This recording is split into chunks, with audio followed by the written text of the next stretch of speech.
উপস্থিত হৈছেহি আৰু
হয় উত্তৰ বঙাইগাঁও ৰঙালী বিহু সন্মিলনীৰ তৰফৰ পৰা আমি সমূহ ৰাইজক প্ৰথমতে নৱবৰ্ষৰ আমি অসমীয়া নৱবৰ্ষৰ আমি শুভেচ্ছা ৰঙালী বিহুৰ শুভেচ্ছা জ্ঞাপন কৰিছোঁ।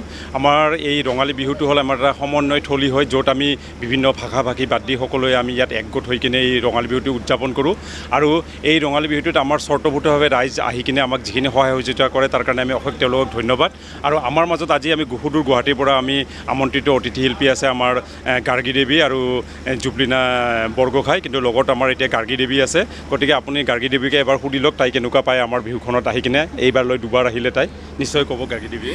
হয়, পোনপ্ৰথমতেই সমূহ বঙাইগাঁওবাসীৰ ৰাইজ আৰু অসমবাসীৰ ৰাইজলৈ আমাৰ এই ৰঙালী বিহুটিৰ শুভেচ্ছা জনাইছোঁ। যদিও বা এইবাৰ আমাৰ বিহু উকা, আমাৰ মনবোৰত উৎসাহটো নাই, তথাপিও বাপতি সাহোন বিহু নতুন বছৰ আমি আমাৰ কৰ্তব্যখিনি কৰিবই লাগিব, আগবাঢ়ি যাবই লাগিব। বাকী যি কি নহওক, উত্তৰ বঙাইগাঁও ৰঙালী বিহু সন্মিলন মোৰ বৰ আপোন এখন ঠাই, আপোন এটা অনুষ্ঠান। কাৰণ মই ইয়াতে এইবাৰৰ সৈতে দুবাৰ আহিলোঁ, আৰু যোৱা বছৰো আহিছিলোঁ। আৰু বিশেষকৈ মদৰম দাদাৰ লগত মোৰ বহুত এটি পুৰণা চিনাকি আছে, সৰুৰে পৰাই জানো তেখেতক। আৰু খুবেই ভাল লাগে অনুষ্ঠানটি, মানে যোৱাবাৰ কৰিও মানে মনত থাকি গৈছে, এটা মনত থাকি যোৱা অনুষ্ঠান। আশা কৰিছোঁ সকলোৱে সহায় সহযোগ কৰিব।